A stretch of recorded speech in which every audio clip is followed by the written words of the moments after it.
కొంతకాలంగా చాలామంది షోడశోపచారములతో పూజ చేసుకోవాలి అని అంటారు కదా ప్రతిరోజును.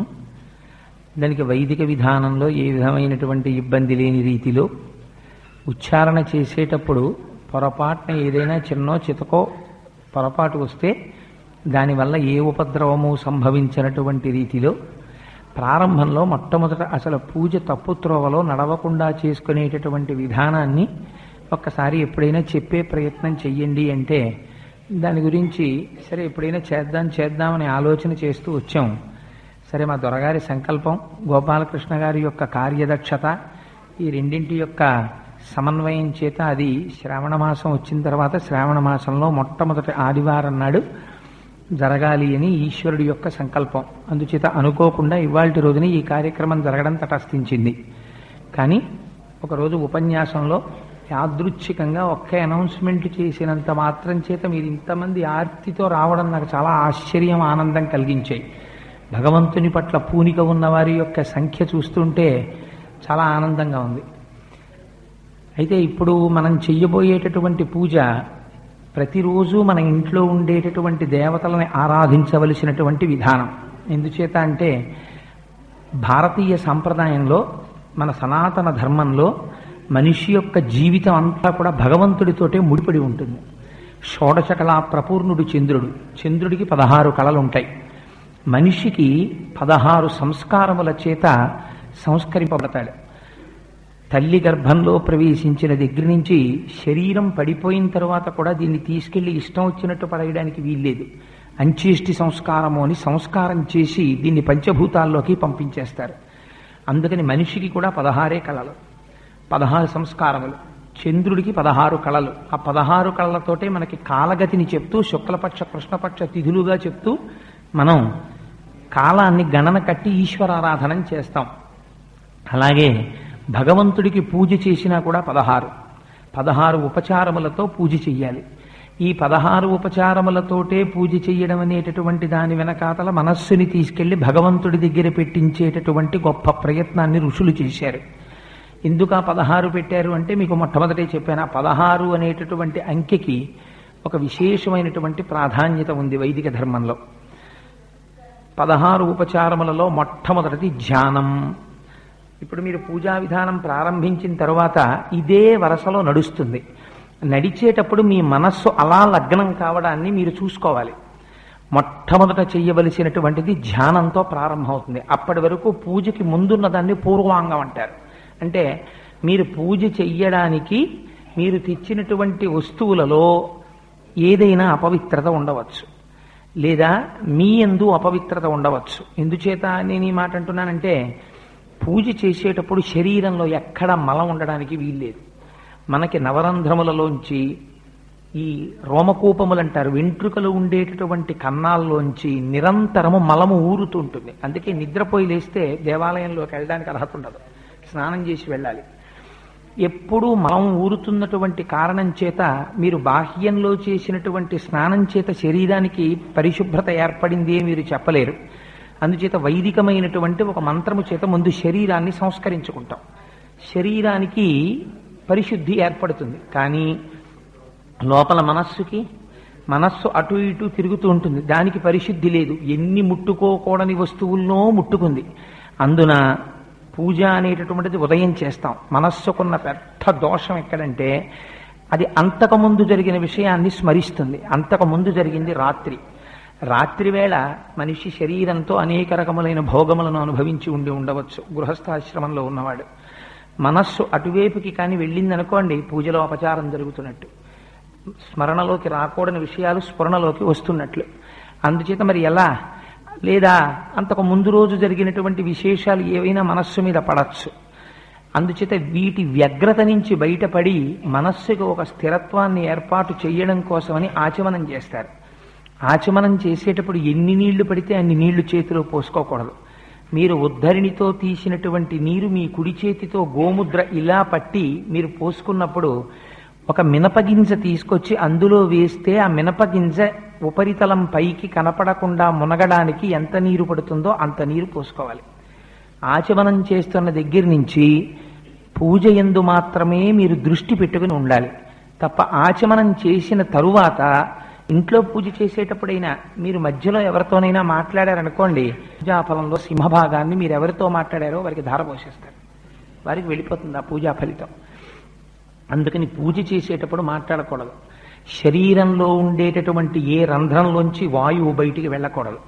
కానీ ఏమంటే అవన్నీ మాకు జరుగుతాయా, మీరు ఏమిటో ఇవన్నీ భయపెడుతున్నారు కానీ మాకు పూజా విధానం చెప్పట్లేదు అని మీరు బెంగపెట్టుకోకండి. అలా పొరపాటున ఇంకా మనకు అంత పెద్ద సంస్కారం అంత పెద్ద అలవాటు లేదేమోనని ఋషులు ఎక్కడికక్కడ మనకి ప్రాయశ్చిత్తం చెప్పారు. ఒకవేళ పొరపాటున సాధ్యమైనంత వరకు నిగ్రహించుకునే ప్రయత్నం చెయ్యాలి. తెలియక ఒక తుమ్ము వచ్చేసింది అనుకోండి, ఏం చేస్తాం? ఆగుతుంది ఆ తుమ్ము, వచ్చింది. వస్తే యథార్థానికి ఏమిటంటే మీరు లేచి మళ్ళీ వెళ్ళి స్నానం చేసి వచ్చి మళ్ళీ పూజ చేసుకోవాలి. కానీ ఏమంటే అలా స్నానం చేయడానికి పూజ చేయడానికి స్నానం చేయడానికి పూజ చేయడానికి మళ్ళీ మంత్రపుష్పం దగ్గర మళ్ళీ తుమ్ము, ఇంకెన్ని క్యాజువల్ లీవ్లు ఆఫీస్కి. అందుకని అలా బెంగెట్టుకోక్కర్లేదు. ఒక్కసారి మీరు చేస్తున్నటువంటి పూజ ఎక్కడ ఫుల్ స్టాప్ ఉంటుందో అక్కడ ఆపి మీ కుడి చేతిని తీసి ఒక్కసారి కుడి చెవి మీద వేసుకుని ఒక్క క్షణం ఆగి మళ్ళీ పూజ చేసుకుంటే మీరు గంగానదిలో స్నానం చేసి మళ్ళీ పూజ ప్రారంభం చేసినట్టు. అందుచేత దాని ఎందుకు దోషం ఉండదు. కానీ సాధ్యమైనంత వరకు మాట్లాడకూడదు ఎవరితోటి. ఇంకా ఏదో మరీ తప్పకపోతే ఈశ్వరుడికి ఒక క్షమార్పణ చెప్పి మాట్లాడచ్చు. అందుకే పూజ చేసుకునేటప్పుడు ఇంట్లో వాళ్ళకు కూడా ఒక అలవాటు ఉండాలి, వాళ్ళు కూడా పలకరించకూడదు. కొంచెం సంస్కారం తెలుసున్న వాళ్ళైతే వాడు దొరికాడు కదా అని బొత్తిగా 6ంటికి ఫోన్ చేసేద్దాం 7ంటికి ఫోన్ చేసేద్దామని ఎవరికి ఫోన్లు చేయకూడదు. ఎందుకంటే వాడు పాపం అనుష్ఠానం చేసుకుంటూ ఉండొచ్చు. ఆ టైంలో ఫోన్ చేస్తే పూజ చేసుకుంటున్నాడు ఎన్ని మాటలు చెప్తారు ఇంట్లో వాళ్ళు. అందుకని విసుగొచ్చి ఆఖరికి అదే ఇంపార్టెంట్ ఫోను అని తెచ్చిస్తే ఆ పూజ పాడైపోతుంటుంది. నేను అవతల వాళ్ళ పూజ పాడు చేయకూడదు. అందుకని కనీసం వాడు భగవన్ మార్గంలో ఉన్నాడు అని మీకు నమ్మకం ఉంటే అటువంటి వారికి 8 గంటల లోపల ఫోన్లు చేయకూడదు. అదొక విషయాన్ని బాగా జ్ఞాపకం పెట్టుకోండి. ఎందుకైనా పనికొస్తుంది, ఎవరికైనా అది అనుగ్రహం అవుతుంది. అందుకని సరే, అందుచేత అలా ఆచమనం చేసి మనం పూజా ప్రారంభం చేస్తాం. ఆచమనం చేసేటప్పుడు చేతిలో వేసుకున్నటువంటి నీళ్లు తీసుకునేటప్పుడు చాలామంది జుర్రుకున్న చప్పుడు చేస్తూ ఉంటారు. అలా చప్పుడు రాకూడదు. ఆచమనం చేయడం అనేటటువంటి విధానాన్ని చాలా జాగ్రత్తగా అనుసరించాలి. మీ కింది పెదవి మాత్రమే ఇక్కడ తగలాలి. తగిలి ఆ నీటిని తీసుకునేటప్పుడు చప్పుడు కాకుండా లోపలికి తీసుకోగలగాలి. అసలు ఆచమనం చేశాడన్న విషయం పక్కవాడికి కూడా వినపడకూడదు. అంత చక్కగా ఆచమనం చేయాలి. చేసి ప్రారంభం చేసుకోవాలి పూజని. సరే, మొదట్లో అలవాటు ఉండదనుకోండి, అలా తీసుకోకపోతే కారిపోతాయి కానీ నోట్లోకి వెళ్ళవు. అందుకని మొదట్లో కొంచెం చప్పుడు రావచ్చు. నేను ఇవాళే మీ అందరూ 100% పర్ఫెక్షన్లోకి వెళ్ళాలన్న భావనతో ఈ పూజా విధానం చేయించట్లేదు. ఇది ఒక ప్రారంభం జరగాలి అని అంతే. అందుకే ఎక్కడ ఇబ్బంది లేకుండా శ్లోకాలతో పూజను తీసుకొచ్చాం. అది మీకు రాను బాగా అలవాటైంది అనుకోండి, శ్రీ సూక్త పురుష సూక్తాల్లోకి మీరు ఇంప్రూవ్ చేసుకోవచ్చు దాన్ని. ఇప్పుడు ప్రస్తుతం శ్లోకాలతో ఆవాహన 16 ఉపచారములు చేస్తున్నాం. మీకు బాగా వచ్చిన తర్వాత ఈ శ్లోకాలని అలా ఉంచుకుని దాని మీదకి సహస్రశీర్ష పురుష సహస్రాక్ష సహస్రపాత్ అని పురుష సూక్తంలోంచి మొదటి మంత్రాన్ని, హిరణ్యవర్ణాం హరిణీం సువర్ణ రజతస్రజాం అని శ్రీ సూక్తంలోంచి మొదటి మంత్రాన్ని కలిపి చెప్పుకుని శ్లోకం చెప్పుకుని అప్పుడు ధ్యానం చేసుకోవచ్చు. కానీ మొట్టమొదట అసలు పూజ అనేటటువంటి ఫ్రేమ్ ఎలా ఉంటుందో చూపించడం కోసమని ఒక తేలికైనటువంటి పద్ధతిలో దీన్ని మీకు ఇవాళ తీసుకొచ్చి మీకు పరిచయం చేసేటటువంటి ప్రయత్నం చేస్తున్నాం. కానీ దీన్ని మీరు ఎలా కావాలంటే అలా పెంచుకోవచ్చు. ఎక్కడెక్కడ ఎలా పెంచుకోవచ్చో ఎలా తగ్గించుకోవచ్చో నేను మీకు చెప్తాను. మనం భగవంతుణ్ణి ఆరాధన చేసేటప్పుడు రోజు భగవంతుని యొక్క కృప మన యందు ఉండడానికి మనకి తెలియకుండా ఆ రోజు మనం పాప ఫలితాన్ని అనుభవించవలసినటువంటి ప్రమాదములు ఉండొచ్చు, బుద్ధి యందు వైక్లభ్యములు ఉండొచ్చు. మనకి తెలియదు ఇవాళ ఇంత ప్రమాదం వస్తోందని బయలుదేరిపోతుంటాం. భగవంతుణ్ణి మీరు 16 ఉపచారములతో పూజ చేసి బయలుదేరారనుకోండి, అది మీకు మీ ఇంట్లో వాళ్ళకి రక్ష. గృహస్థ అన్నవాడు ఏ పనైనా విడిచిపెట్టచ్చు, కానీ పూజ విడిచిపెట్టకూడదు. అది బరువు అయిపోకూడదన్న ఉద్దేశ్యంతో సాధ్యమైనంత తక్కువ టైంలో చేసుకునేటట్టు మీకు ఒక సెలవు నాడు పెట్టుకోండి. నేను ఎప్పుడు సాధారణంగా అందరికీ చెప్పే సలహా ఒక ప్రాక్టికల్ మెథడ్లో చెప్తూ ఉంటాను. మీరు బాగా పూజ చేయండి. నేను ఎప్పుడు ఎవరికీ సలహా చెప్పను. మీరు రోజు 20 నిమిషాల కన్నా పూజ చేయకండి అని చెప్తుంటాను. కొంతమంది నన్ను విమర్శ చేస్తుంటారు, అదేంటంటే అలా చెప్తుంటారు ఆయనని. నేను రోజు మీరు 2 గంటలు పూజ చేసుకోండి అని చెప్పాను అనుకోండి, నేను ఒక యథార్థమైన మాట చెప్తున్నాను, మీకు తెల్లవారుతోందంటే భయం పట్టుకుంటుంది. అమ్మ బాబోయ్ అంత పూజ చెయ్యాలి, టైం లేదు అని ఏదో ఒక పని ఉంటుంది. అలా కాకుండా మీరు స్వల్పమైన పూజ, వైదికంగా పరిపూర్ణత్వం ఉండే పూజ అలవాటు చేసుకున్నారనుకోండి, మీ పూజ మీకు బరువు అనిపించాలి, మీరు హాయిగా పూజ చేసుకొని వచ్చేస్తారు. ఒక్కరోజు మీరు ఎంచుకోండి, ఏదో ఒక రోజు నేను ఒక శనివారం నాడు ఇలా పూజ చేసుకుంటాను, లేదు ఒక సోమవారం నాడు చేస్తూ ఉంటాను, లేదు ఒక ఆదివారం నాడు చేస్తాను. ఆ రోజు నియమం పెట్టేసుకోండి, నేను ఈ రోజు విశేషార్చన చేస్తాను అని నియమం పెట్టుకుంటే ఒకే ఒక్కరోజు, ఆ ఒక్కరోజు చేయడానికి మీ మనస్సు ఉరకలు వేస్తుంది. ఇవాళ నేను విశేషార్చన చేస్తాను అని అదే పూజ ఎక్స్పాండ్ అవుతుందంతే. అదే పూజా విధానం, కొత్తగా మీరేం చేయక్కర్లే. కానీ అలా ఎలా పెరుగుతుందో మీకు ఎక్కడికక్కడ చూపిస్తూ ఉపచారములు మనం చేస్తాం శాస్త్రంలో. అవి మీ మనస్సుని తీసుకెళ్లి భగవంతుడి దగ్గర నిలబెట్టడం కోసమని ఉపయోగించాలి. అంతేకాని వాటిని మీరు యాంత్రికంగా చేసేసారనుకోండి షోడశోపచారాల్ని, దానికి అర్థం ఉండదు ఆ పూజకి. సరే, ఇప్పుడు మనం పూజలోకి ప్రవేశిద్దాం. మీ భార్యకు ఎడం పక్కన కూర్చుని ఉన్నారు అన్న విషయాన్ని మీరు నిర్ధారణ చేసుకుని ఉన్నారు కదా. అందుకని వామాంకస్థిత జనకీ పరిలసత్తని, మీకు ఎడం పక్కన మీ భార్య గారు ఉన్నారు అని సంకల్పం చేయండి. ఇప్పుడు మనం స్నాన విధి యథాప్రకారంగా చేసి వచ్చి పూజకి కూర్చునున్నాం కనుక ఇప్పుడు ఒక్కసారి లోపల ఉండేటటువంటి బయట ఉండేటటువంటి మాలిన్యము ఏదైనా ఇప్పటి వరకు ఊరుండొచ్చు, చెమటలు బట్టి ఉండొచ్చు, ఇది పోవడానికి ఒక్క విషయాన్ని ప్లీజ్ ఎన్ష్యూర్ యువర్ సెల్ఫ్. మీ అందరి లలాటమునందు బొట్టు ఉన్నది. ఒక్కసారి మళ్ళీ అందరూ బొట్టు పెట్టుకోండి. బొట్టు పెట్టుకునేటప్పుడు చూపుడు వేలు వాడకండి. చూపుడు వేలుతో కాకుండా ఈ వేలు కానీ ఈ వేలు కానీ వాడి బొట్టు పెట్టుకోండి. పూజలో ఈ వేలు నిషిద్ధం. సాధ్యమైనంత వరకు ఈ వేలు అలవాటు ఉండకూడదు. అది ఎంత దూరం వెళ్ళిపోతుందంటే కొంతమందికి ఒక్కొక్కసారి టిఫిన్ అవి తింటున్నా పొరపాటుని వేలు పక్కకి వెళ్ళిపోతుంటుంది. అందుకని బొట్టు పెట్టుకున్నారు కదా, విభూతి పెట్టుకున్న వాళ్ళు అందరూ పెట్టుకున్నారు. ఇప్పుడు మీ ఎదురుగుండా 2 పాత్రలు ఉన్నాయి. ఒకటి ఆచమన పాత్ర అంటే ఉద్ధరణ ఉంది, రెండవది కలశ పాత్ర. మీరు ఒకసారి అందులో ఆచమన పాత్రలో ఉన్న నీటిని ఉద్ధరణితో తీసుకుని మీరు అయిపోతుంది అంటే ఎంగిలైపోయింది. ఈ ఎంగిలైపోయిన నీరు మళ్లీ పట్టుకెళ్లి ఆపోహిష్ట వయోభవతాన బుర్జే దదాతన అని స్వామివారికి మీరు ఎలా అభిషేకం చేస్తారు? మీ ఎంగిలి నీళ్లతో. మీరు వైదిక క్రతువు చేస్తున్నప్పుడు అలా చేయకూడదు, జ్ఞానం ఉంది కాబట్టి. కలశ పాత్రలోంచి స్వామికి ఇవ్వాలి, ఆచమన పాత్రలోంచి మీరు తీసుకోవాలి. ఆచమన పాత్ర మీరు వాడుకోండి, కలశ పాత్ర స్వామికి ఉంచండి. ఉద్ధరిణి ఉన్న పాత్ర ఏదో అది ఆచమన పాత్ర, ఉద్ధరిణి లేని పాత్ర కలశ పాత్ర. కలశ పాత్రలోనూ నీళ్లుంటాయి, ఆచమన పాత్రలోనూ నీళ్లుంటాయి. ప్రస్తుతానికి కలశ పాత్ర సంగతి అలా పక్కన పెట్టేయండి. ఆచమన పాత్ర మీ దగ్గర పెట్టుకోండి. పెట్టుకుని ఎడం చేత్తో ఉద్ధరిని పట్టుకుని కుడి చేతితో ఇలా ముద్ర పట్టండి. అంటే బొటన వేలు వెళ్ళి ఈ వేలుకి తగిలి దాని మీద చూపుడు వేలు పడాలి. పడి ఇలా లోపలికి పుచ్చుకోవడానికి వీలుగా ఒక దోణిలా చెయ్యి తయారు కావాలి. నీరు అటు ఇటు జారిపోకుండా అలా ముద్ర పట్టి సిద్ధం కండి. మొట్టమొదటి స్వాహాకారంతో చెప్పేటప్పుడు పురుషులు మాత్రమే తీసుకోవాలి. తర్వాత పురుషుడు తన భార్యకి ఇవ్వాలి. పక్కన భర్త లేని వాళ్ళు మాత్రం నేను స్వాహ అన్న వాళ్ళు నమః అనుకుని పుచ్చుకోండి. అందుకని మొట్టమొదటి ఏం చేస్తారంటే కాసిని నీళ్లు అక్కడ ఆచమన పాత్రలో ఉన్న నీళ్లలో ఈ వేలు విడిచిపెట్టి ఈ 3 వేళ్లు ముంచి 3 మార్లు శిరస్సు మీద చల్లుకోండి.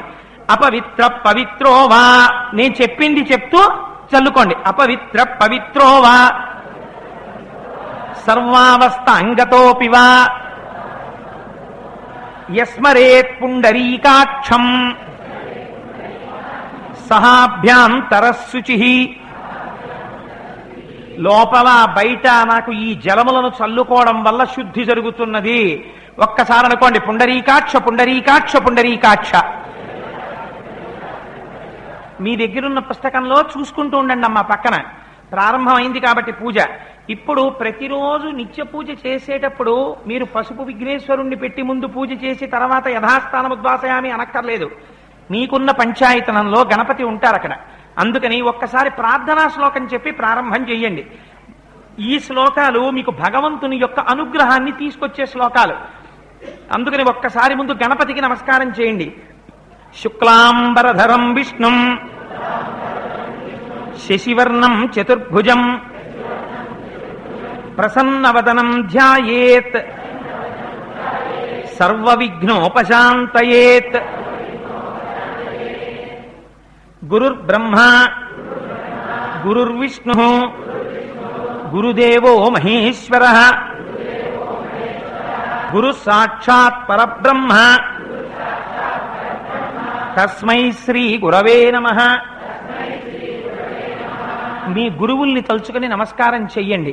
ఒకవేళ ఎవరికైనా మంత్రోపదేశం చేసిన గురువు లేకపోతే శాస్త్రంలో ఒక అధికారం ఉంది. ఒక్క ఆదిశంకరాచార్య స్వామి వారికి మాత్రం గురువు లేని వాళ్ళు గురువుగా వరించి నమస్కారం చేసేయచ్చు. అందుకే శంకరమఠాలు కట్టుకుని శంకరాచార్యులు వారి మూర్తిని పెట్టుకుని 10 మాటలు దర్శనం చేసుకుని ఆయన రూపు మనస్సులో చెదిరిపోకుండా జ్ఞాపకం పెట్టుకోవడం.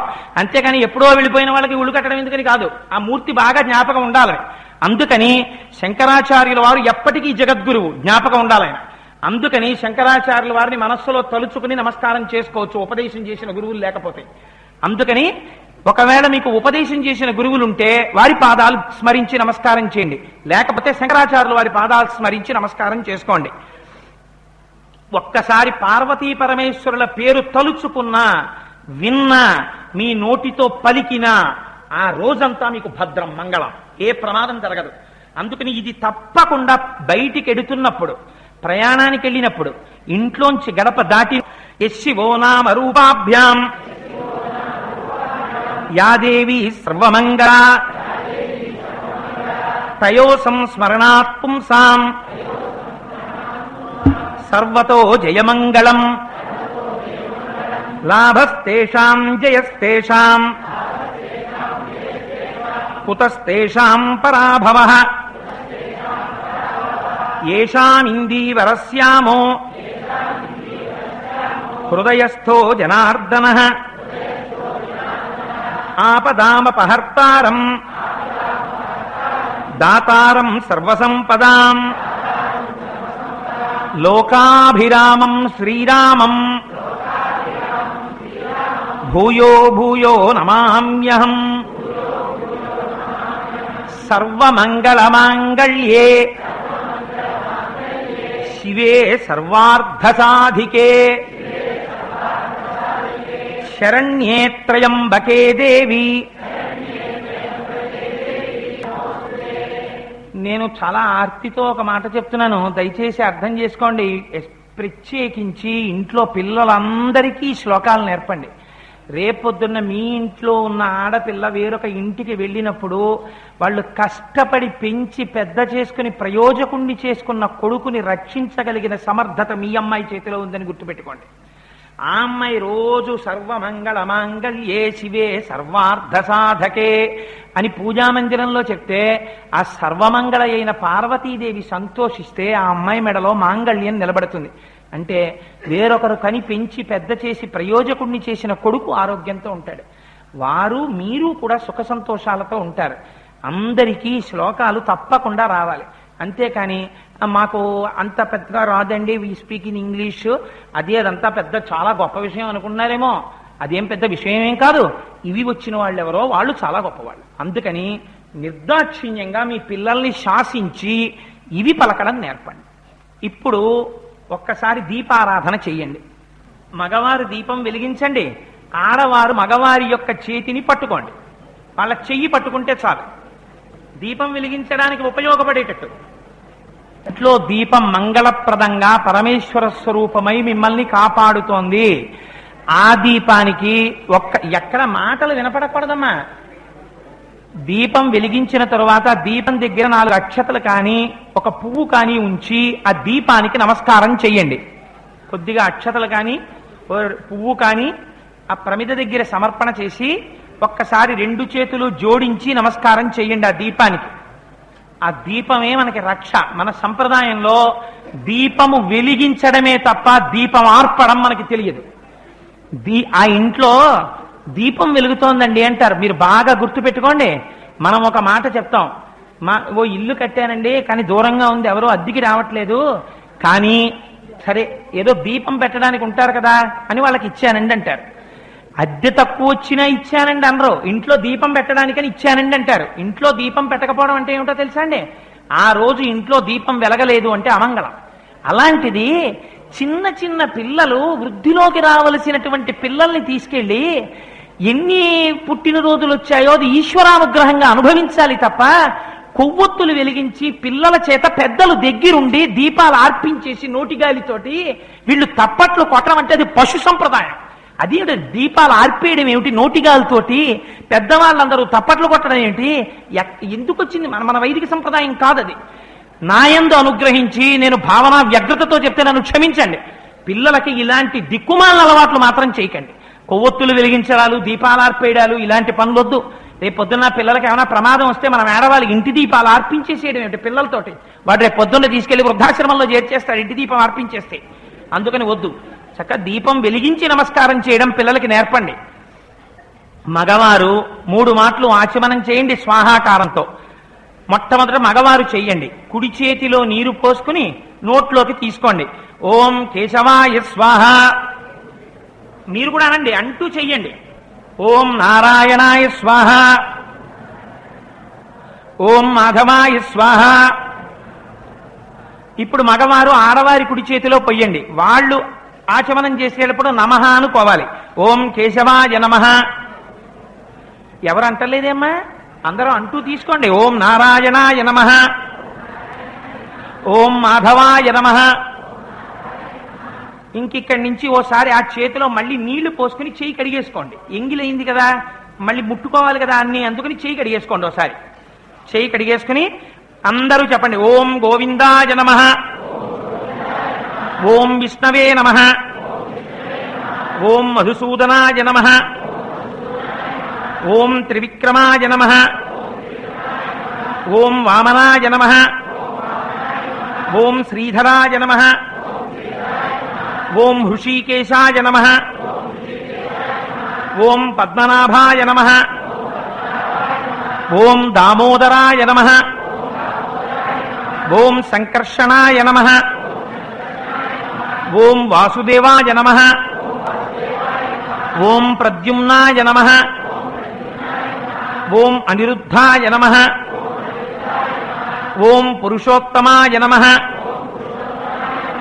ఓం మధోక్షజాయ నమః. ఓం నారసింహాయ నమః. ఓం అచ్యుతాయ నమః. ఓం జనార్దనాయ నమః.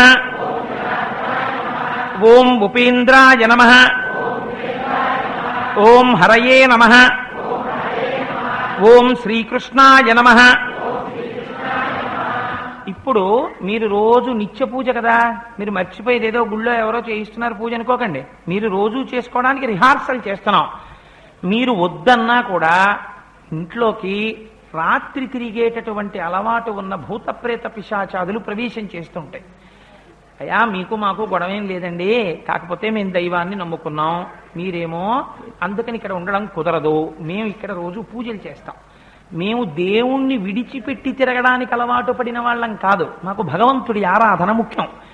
ఈ ఇంట్లో ముందు భగవానుడున్నాడు, తర్వాత మేమున్నాం. అందుకే గృహప్రవేశంలో సింహాసనం ముందెడుతుంది, తనెడతాడు.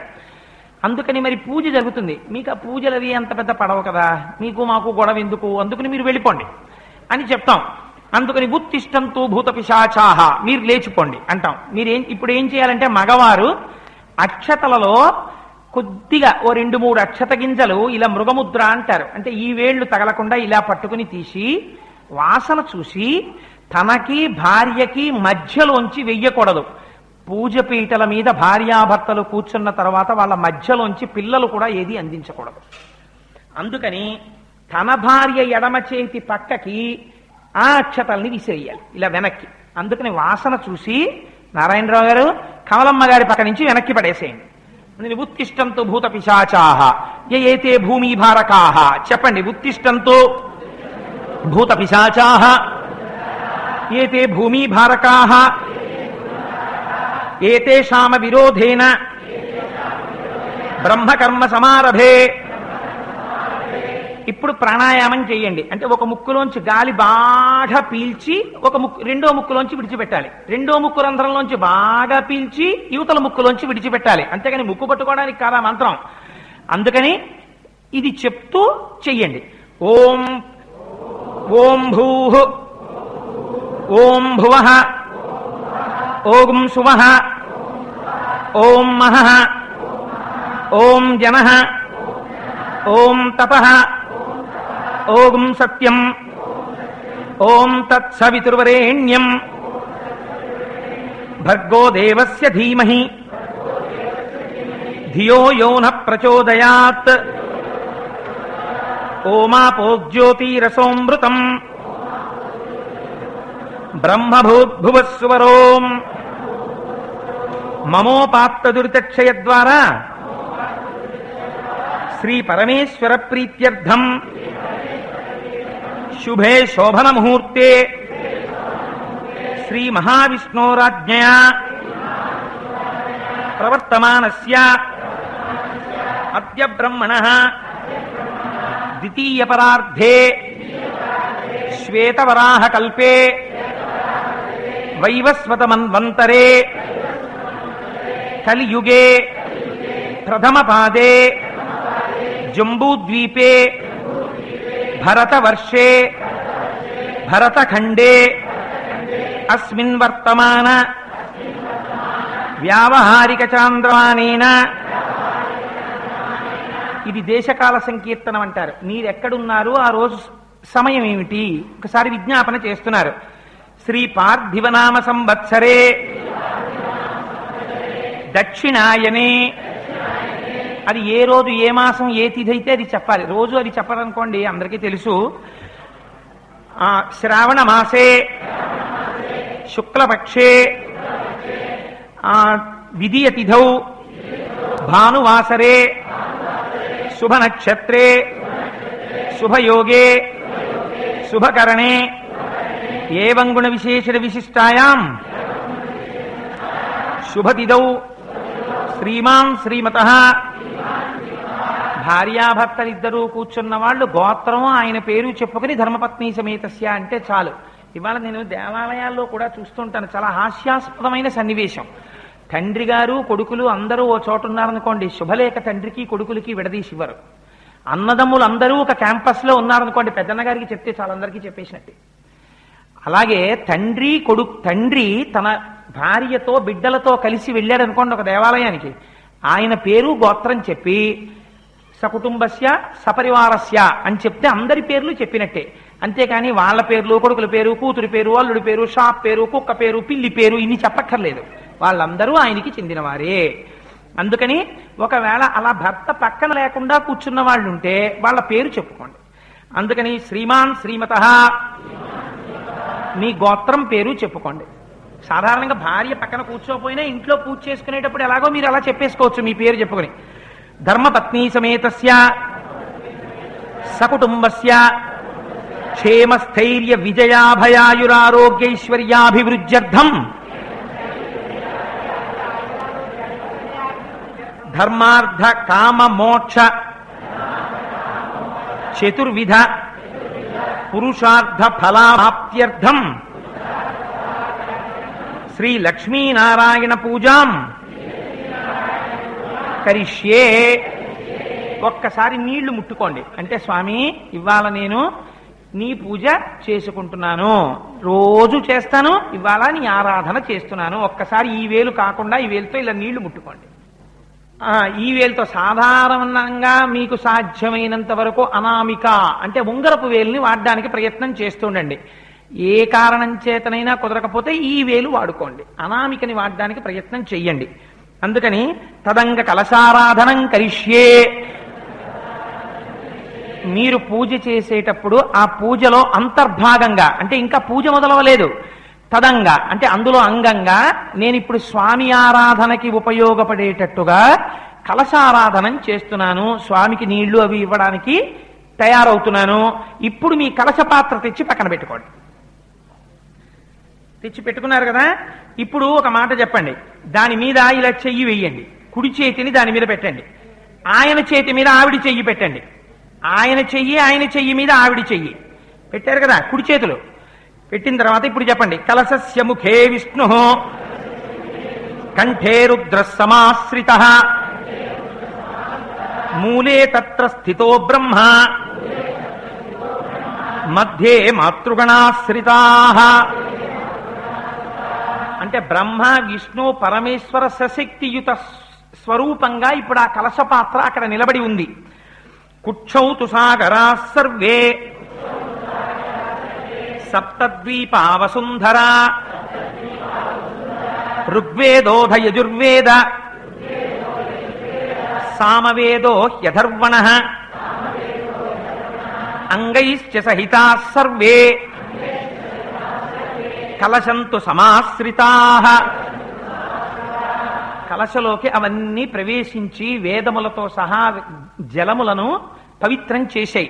ఇప్పుడు మీరేం చేస్తారంటే మీ చేతులు తీసేసి అందులోకి కొంచెం ఆ పాత్రకి గంధం పెట్టండి, కొద్దిగా బొట్టు పెట్టండి, అందులో ఓ 2 అక్షత గింజలు వెయ్యండి, ఓ 2 పువ్వులు వెయ్యండి. కలశే గంధ పుష్పాక్షతాన్ నిక్షిప్య. ఏమండి అందరు వేశారా? హస్తేనాచ్ఛాద్య, ఓసారి అలా చెయ్యి పెట్టి తీయండి. ఇప్పుడు మీరు అందులో వేసినటువంటి పువ్వుతో ఆ నీటిని ఇలా తిప్పండి. అంటే నదులన్నీ వచ్చి అందులో ప్రవేశిస్తున్నాయి. ఒక్కసారి ఇలా తిప్పండి ఆ పువ్వుని. గంగే చ యమునే చైవ గోదావరి సరస్వతి నర్మదే సింధు కావేరీ జలేస్మిన్ సన్నిధిం కురు.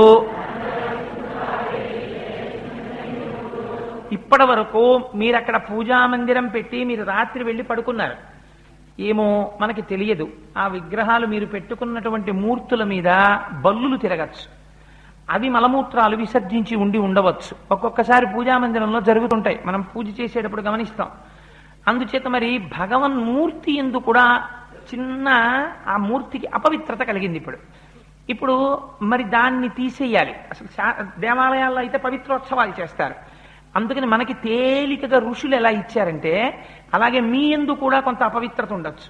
ఇప్పటి వరకు భావనలో తేడా రావచ్చు, మీరు తెచ్చిన పూజా పరికరాల్లో తేడా ఉండొచ్చు, ఎడం చేత్తో ముట్టుకుని ఉండొచ్చు, లేదా మీరు తెచ్చిన పువ్వుల్ని ఇంతకుముందు తేనెటీగలు తాగి ఉండొచ్చు, లేకపోతే మార్నింగ్ వాక్ రూపంలో ప్లాస్టిక్ సంచులు జేబులో పెట్టుకున్న వాళ్ళు అంతకుముందు ఆ జంక్షన్లో నిలబడి ఏవేవో నోట్లో పెట్టుకుని పీల్చేసి కొన్ని పువ్వులు అవి ముట్టుకుని ఆ చెట్టును కూడా పాడు చేసేసి ఉండొచ్చు.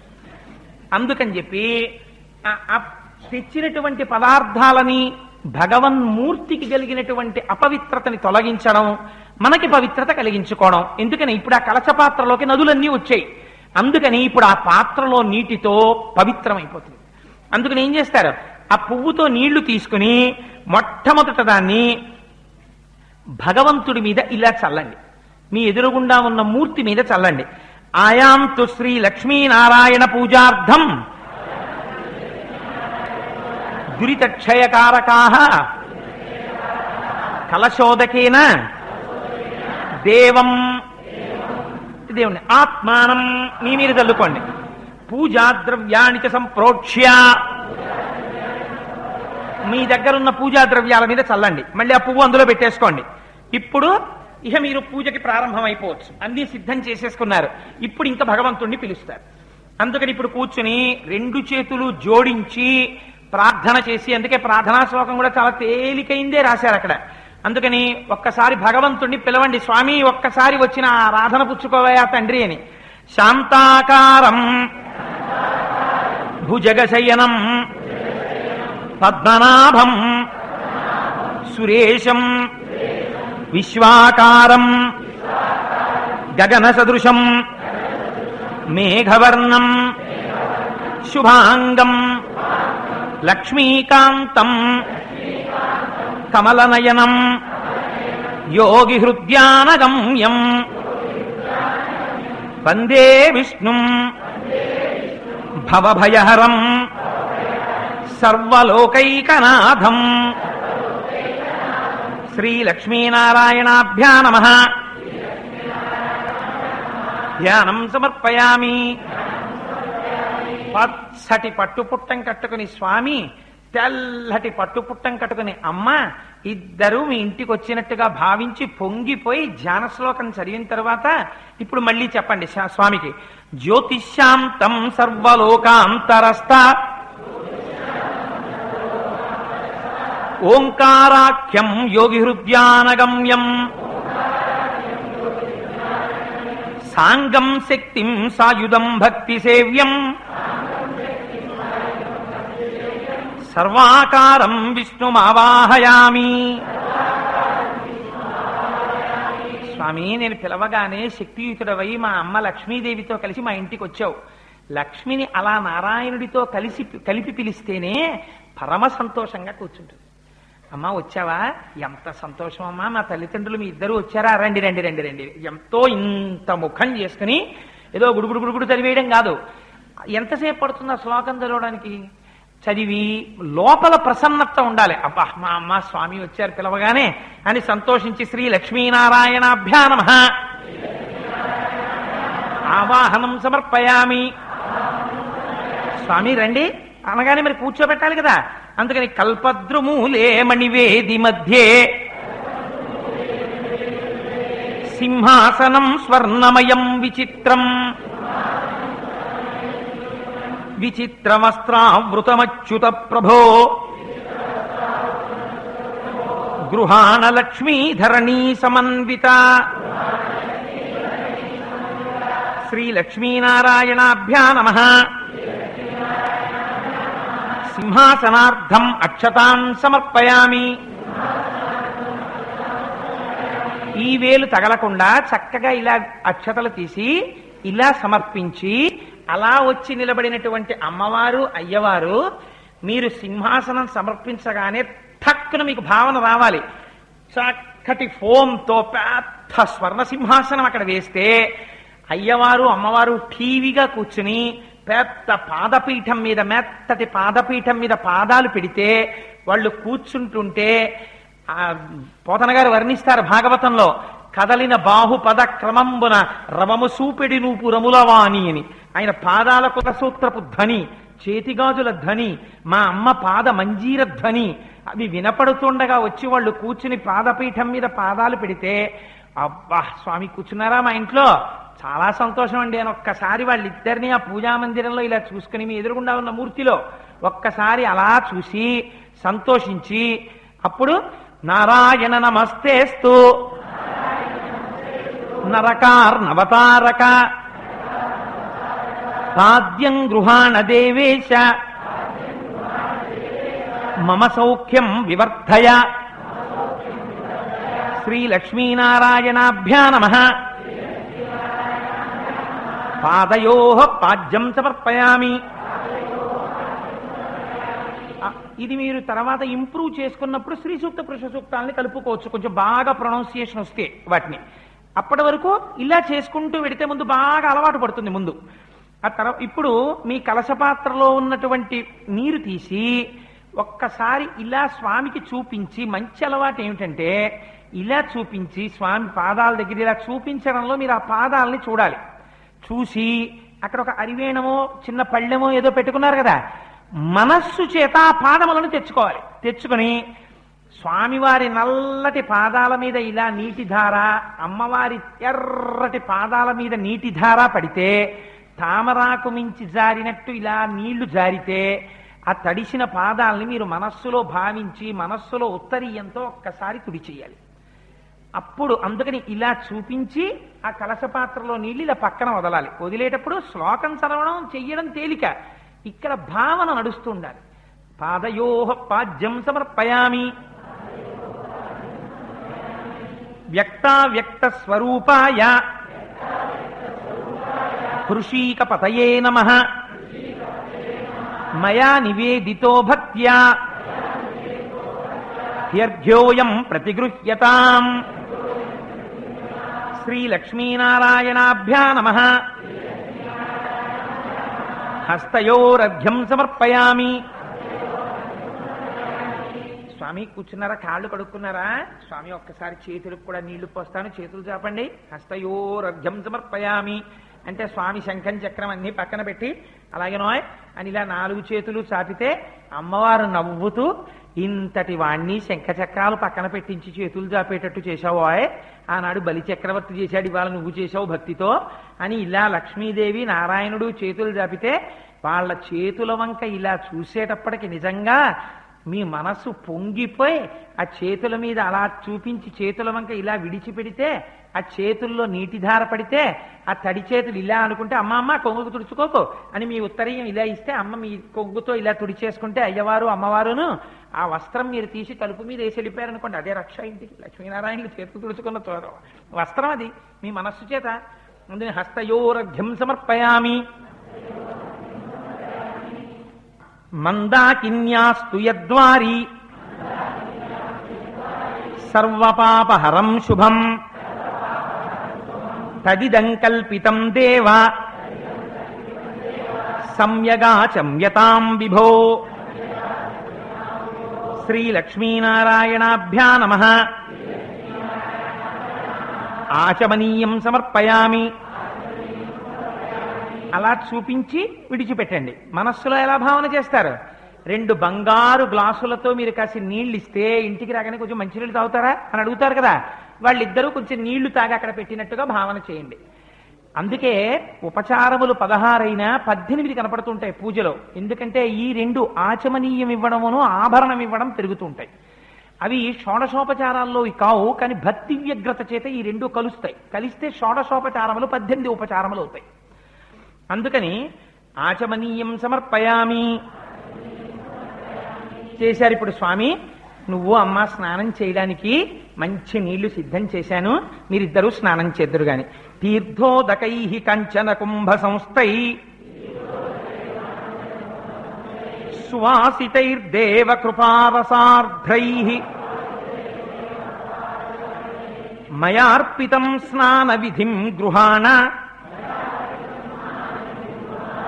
పాదాబ్జనిష్ట్యూత నదీ ప్రవాహ స్నానం స్వీకురు దేవేశ మయా దత్తం సురేశ్వర. శ్రీలక్ష్మీనారాయణాభ్యా నమః. స్నపయామి స్నానం సమర్పయామి. వాళ్ళిద్దరూ స్నానం చెయ్యడం కోసమని నీళ్ళిచ్చినట్టుగా భావన చేసి ఒక్కసారి ఇలా చూపించి ఆ పక్కన పాత్రలో విడిచిపెట్టండి. ఇద్దరూ చక్కగా స్నానం చేసి వచ్చినట్టు. ఇప్పుడు స్వామికి స్నానం చేశారు కాబట్టి ఏమిస్తాం?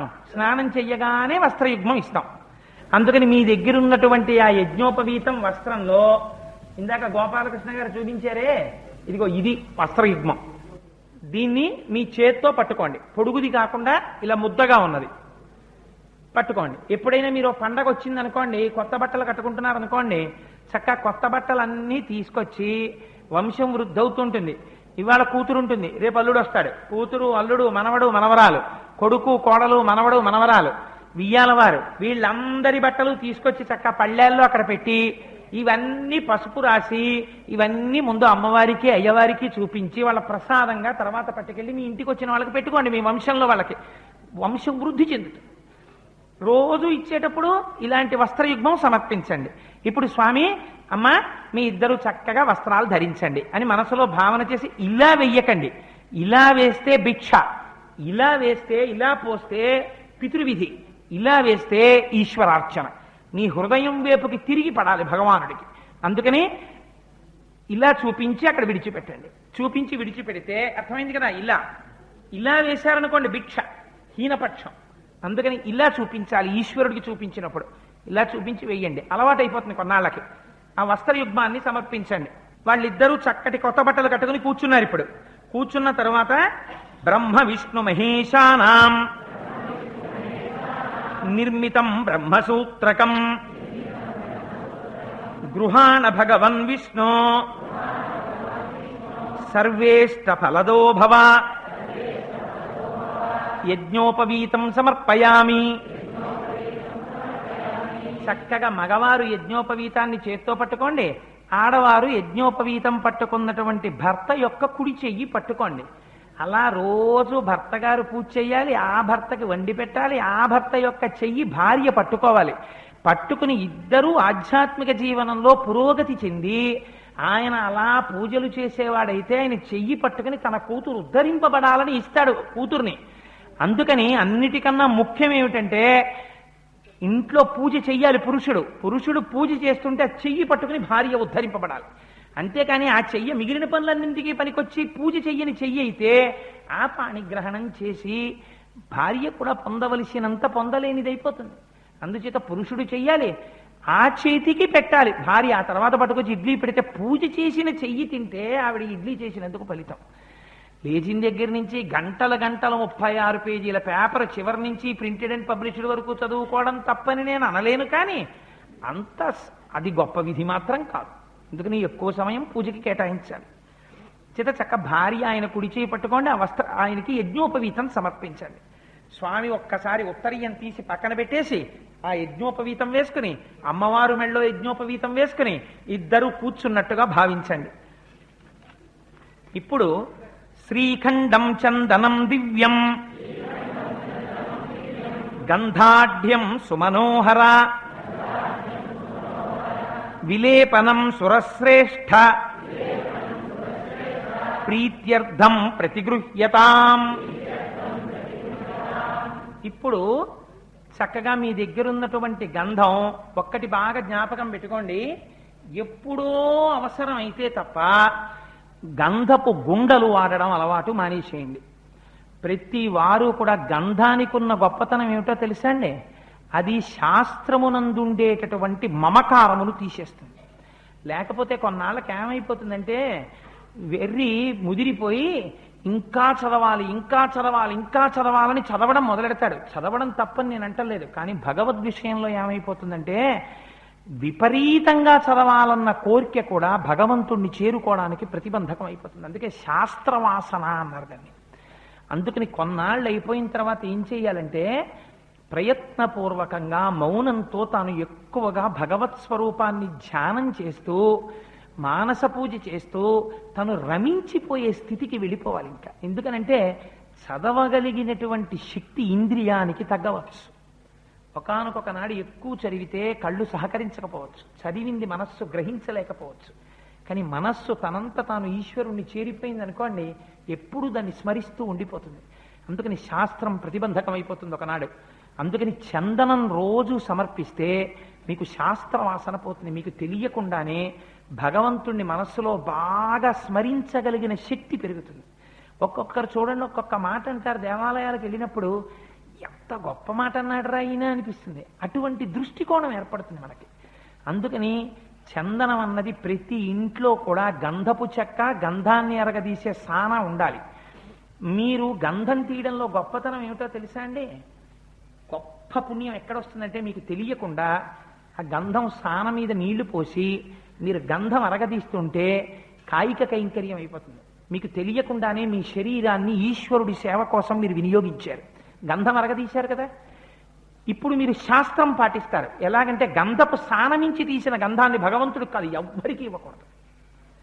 ఆ గంధపు సానమించి తీసినటువంటి గంధాన్ని పాత్రకి రాయాలి. ముందు పక్కన ఏదో ఒక పాత్రకో ఆకు మీదో గ్లాసు యొక్క అంచుకో దేనికో దానికి పెట్టుకోవాలి. పెట్టుకుని అది పొడి గంధం వాడకూడదు. తడిగా ఉన్నటువంటి గంధాన్ని తీసి స్వామి చేతులకి కానీ పాదాలకి కానీ ఇలా అనులేపనం చేశారనుకోండి, గంధం చల్లదనాన్ని ఇస్తుంది. గంధం విషం. అందుకే మీకు మీ ఇంటికి మీకు మీ వాళ్ళ మీద ఉన్న దృష్టి దోషాన్ని విరిచేస్తుంది. మీ ఇల్లు వృద్ధిలోకి వస్తుంది. ఇంటి ముందు ఫోటోలు పెట్టుకుంటే దృష్టి దోషం విరిగిపోదు, చందనాన్ని అలదాలి. 3, మీరు ఇంట్లో అలా గంధపు చెక్క మీద గంధం అరగదీసి స్వామికి సమర్పిస్తే ఆ గంధము చేత అనులేపనం చేయబడ్డం వల్ల వంశం నిలబడుతుంది. అందుకని గంధపు గుండలు తీసుకొచ్చి మీరు పెట్టారనుకోండి, మీరు మంత్రం చెప్పేది గంధాన్ని ఇస్తున్నానని. ఆ గంధపు గుండలో అది గంధం కాకుండా అందులో గంధము కాని పదార్థం ఏదైనా కలిసిందనుకోండి, దివ్యమంగళ విగ్రహుడైనటువంటి పరమాత్మకి లేనిపోనివన్నీ పూస్తే ఆయనకి ఏమైనా కొంచెం చురుక్కు మందనుకోండి, రోజు ఇలాంటివన్నీ పూస్తున్నాడు, మా స్వామి అందమైన శరీరం మీద చూడు ఎలా అవుతోందో, కాస్త గంధం తీయలేడురా, వీడికి కోట్లు ఇచ్చాను, వీడి చెయ్యి 2 నిమిషాలు ఇలా గంధం తీయడానికి ఉపయోగించడు అని అమ్మ బాధపడింది అనుకోండి, ఎంత డబ్బు కొడుకు సంపాదించినా అమ్మకి బాధ ఎప్పుడు వస్తుందో తెలుసా అండి? నాన్నగారికి వాడికి పంచల చాపు తేకపోతే, తనకి పట్టుచీర తేకపోతే అమ్మ బాధపడదు. పక్కకెళ్ళి కళ్ళు ఒత్తుకుంటుంది, ఎంత సంపాదిస్తే ఏం లాభం, పాపం ఎంత కష్టపడి పెంచాడైనా, ఆయనకో పట్టు పంచి తాలేడు, పూజ చేసుకోండి నాన్నగారు అని, వీడి కోట్లు తగ్గిపోయాయా అంటుంది అమ్మ. అందుకని ప్రతి ఇంటిలో గంధపు సానం ఉండాలి, గంధపు చెక్క ఉండాలి. ఆ గంధం తీస్తే మీకు తెలియకుండానే అన్ని ప్రయోజనాలు వచ్చేస్తాయి.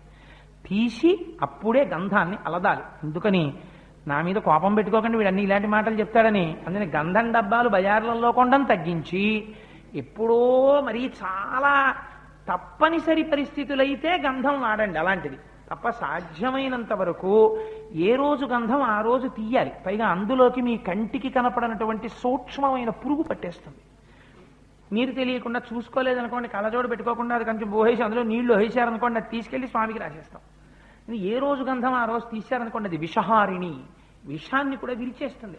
మీ ఇంట్లో మూర్తి పవిత్రం అవుతారు, ఆయన సంతోషం మిమ్మల్ని సంతోషపెడుతుంది. గంధం చల్లదనాన్ని ఇస్తుంది.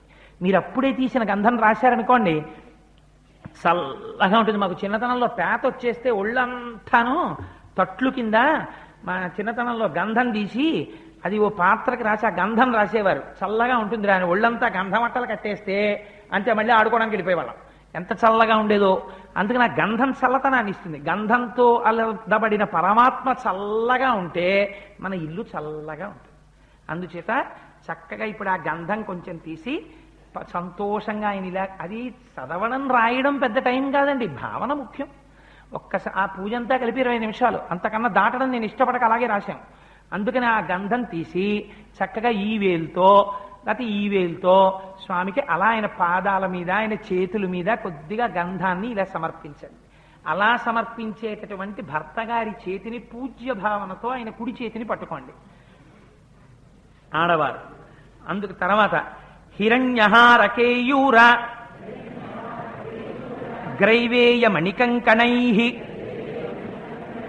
సుహారం భూషణైర్యుక్తం గృహాణ పురుషోత్తమ ఆభరణార్థం అక్షతాన్ సమర్పయామి. స్వామివారు ఎన్ని ఆభరణాలు వేసుకుంటారో, అమ్మవారు ఎన్ని ఆభరణాలో. మీరు ఏ రోజుకు ఆ రోజే జ్యువెలరీ షాప్ వాళ్ళది పెద్ద పెట్టె ఇలా మూత తీసి అందులోంచి ఇలా మెరిసిపోతున్న ఆభరణాలు, అమ్మవారికి పాదాలకి మంజీరాలు పెట్టి, అమ్మవారి వేళ్లకి మట్టెలు పెట్టి, అమ్మవారి నడుముకి ఇలా చిన్ని చిన్ని గంటలున్న వడ్డాణం పెట్టుకుంటుంది. ఆవిడ నడుస్తుంటే ఆ గంటలు మోగుతూ ఉంటాయి. కొణత్కాంచీదామా అంటారు శంకరాచార్యుల వారు. అలాంటి చిరుగంటలు ఉన్నటువంటి వడ్డాణం అమ్మవారి నడుముకి పెట్టి, అమ్మవారి చేతులకి కేయూరాలు పెట్టి, అమ్మవారి మెడలో దీర్ఘమైన మంగళసూత్రం వేలాడుతుంటుంది. అమ్మవారికి ఆ పైన రకరకాలైన పతకాల అలంకారం చేసి, చెవులకి ఎప్పుడూ ఆభరణాలు ఉంటాయి అమ్మవారికి. అవి రోజు మీరు అలంకారం చేయక్కర్లేదు, ఎప్పుడూ ఉంటాయి. అమ్మవారి తలలో మంచి పాపట పింద పెట్టి, సూర్యచంద్రులు పెట్టి, ఇలా ముత్యాల అదేదో అంటారే పాపిట్లో పెట్టుకునేది అది పెట్టి, ఇవన్నీ అలంకారం చేసి, అమ్మా అయ్యా అన్ని ఆభరణాలతో మీరు పెట్టిన దీపపు వెలుగులో ఆ బంగారపు కాంతి, ఆయన కాంతి, ఆవిడ కాంతి, అంత కాంతిలో మీరు మిరిసిపోతూ అలా ఆయన పాదాల దగ్గర కూర్చున్నట్టు భావన చేసి, ఇన్ని ఇచ్చినట్టే అక్షతాన్ సమర్పయామి అని ఆయన ఇలా అక్షతలు వేస్తుంటే, ఆయన చెయ్యి మీరు పట్టుకుంటే మీ ఇద్దరూ ధరింపబడిపోయినట్టే. మల్లికాది సుగంధీని మాలత్యాదీని వై ప్రభో మయా హృతాని పూజార్థం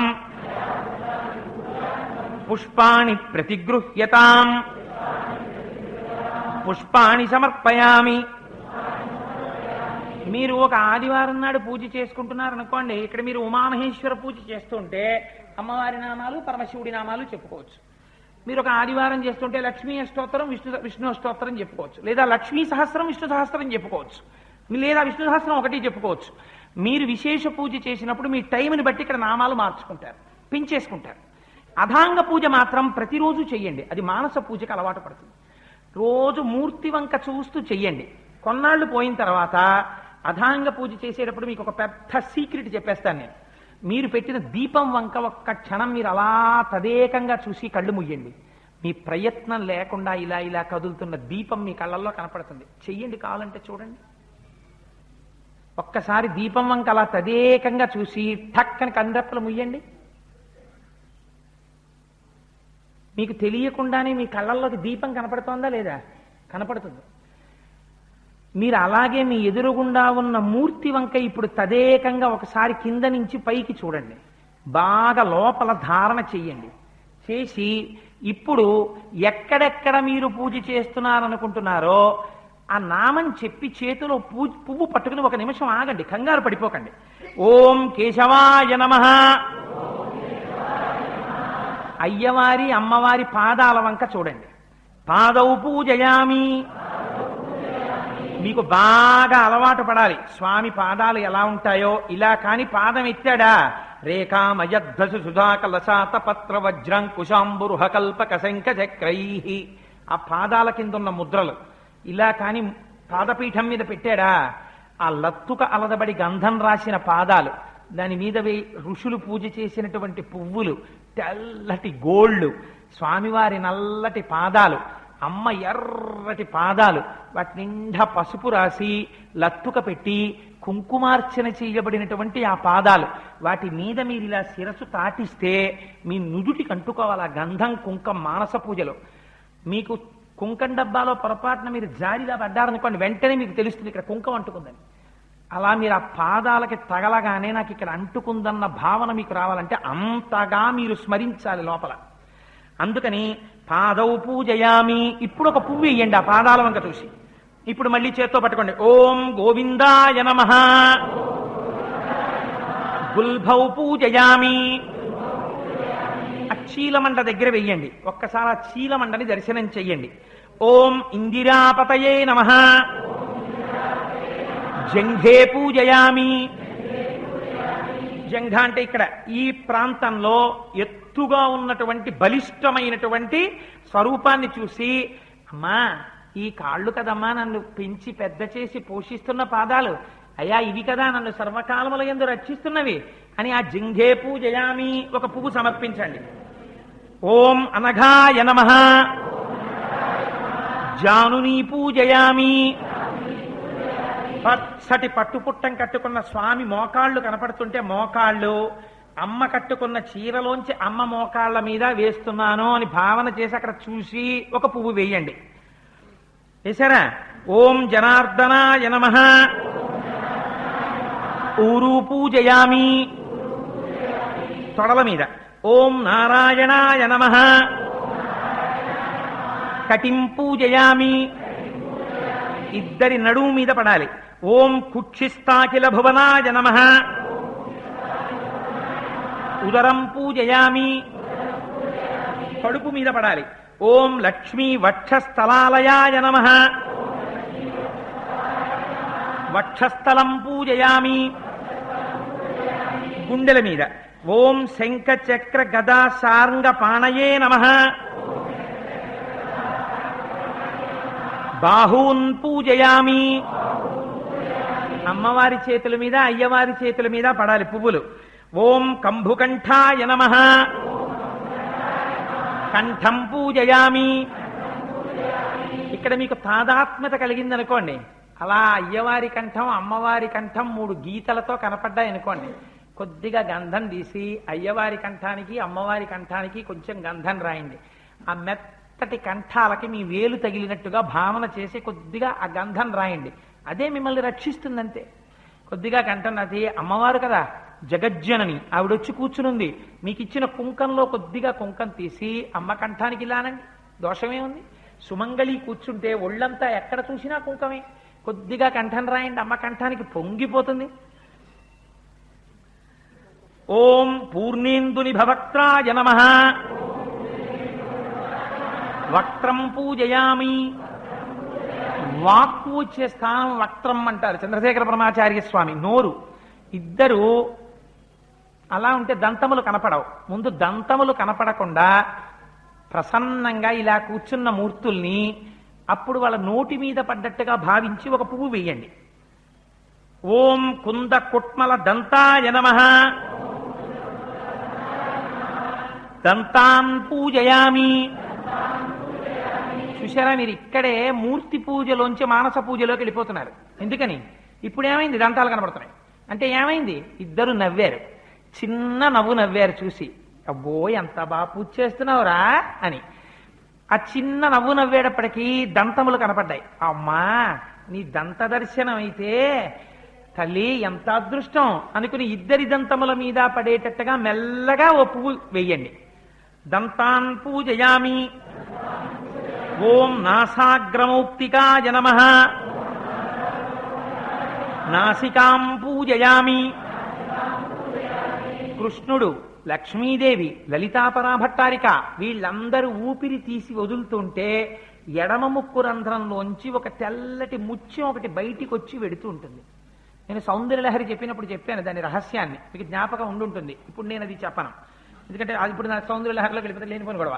అందుకని అది దర్శనం చేస్తే గొప్ప ఏమిటో తెలుసా అండి, ఆ నామంలో ఉన్న గొప్పతనం. అమ్మవారి ముక్కుకి అయ్యవారి ముక్కుకి పెట్టుకున్నటువంటి తెల్లటి ముత్యాన్ని దర్శనం చేస్తూ మీరు పువ్వు వేసినప్పుడు ఏదో ఒక రోజున ఆ ముక్కులోంచి ముత్యం బయటికి వచ్చి లోపలికి వెళ్ళిపోతుండాలి. అది మూర్తి ఫోటోలో ఉండదు, ఇక్కడ అవుతుండాలి దర్శనం. బయటికి వచ్చి లోపలికి వెళ్ళే ముత్యం ఫోటోలో ఎలా వస్తుంది? ఎవడూ తీయడు అలాంటి ఫోటో, ఎవడూ వేయలేడు అలాంటి మూర్తి. అది ఇక్కడ దర్శనం అవ్వాలి. అందుకే నామాలు మారుతుంటాయి, ఒకసారి పెదవులు కలిసి, ఒకసారి దంత దర్శనం. ఇప్పుడు ముక్కుకున్న ముత్యం అది మామూలుగా కనపడదు, ఊపిరి వదిలి తీస్తున్నప్పుడు బయటికి లోపలికి వెడుతూ ఉంటుంది. అసౌ నాసావంశస్తుహినగిరి వంశధ్వజపటి అంటారు శంకరులు. ఆ బయటికి వచ్చినప్పుడు ఆ ముత్యం మీద పడాలి. పువ్వు పడింది అనుకోండి ఏమవుతుందో తెలుసా అండి, మీ వంశంలో ఎప్పుడో అప్పుడు శంకరాచార్యులు వారు లాంటి మహాపురుషుడు పుట్టేస్తాడు, మహాభక్తుడైన వాడు ఒకడు పుట్టేస్తాడు. వాడు లోకాన్ని ఉద్ధరిస్తాడు, తన వెంట కొన్ని వేల మందిని నడిపించి ఈశ్వరుడి పాదాల దగ్గరికి చేర్చేస్తాడు. అటువంటి వాడు పుట్టాలంటే అమ్మవారి ముక్కులో ఉన్న ముత్యం దర్శనం అవ్వాలి. అది చేయడం కోసమే మనకి కావాలంటే రారు, ఈశ్వరానుగ్రహంగా రావాలి.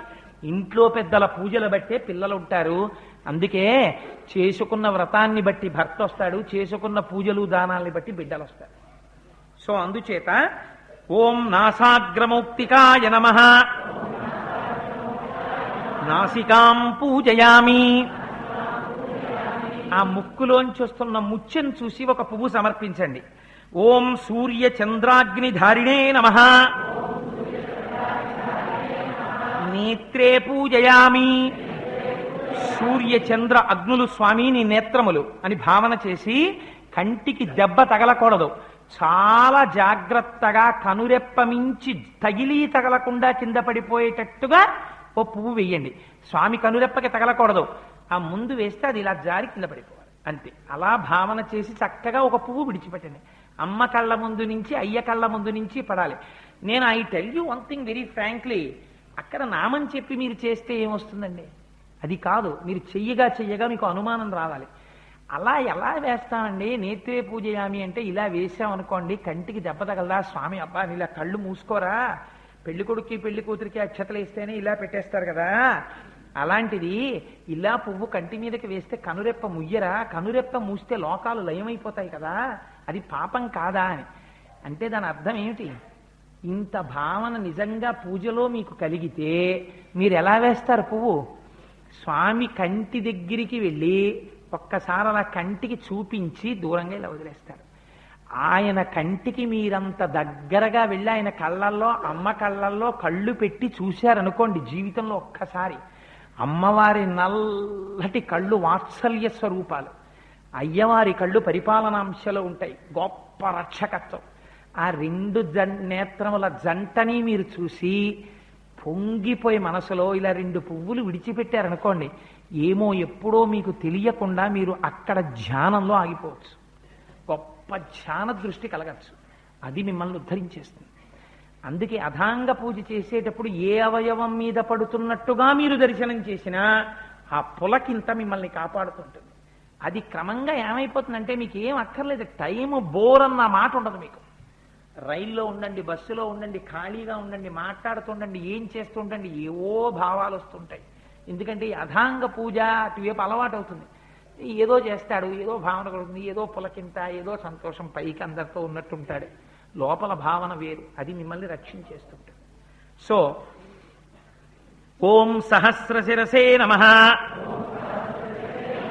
శిర పూజయామి. ఎటువంటి శిరస్సు ఎవరికి కనపడుతుంది?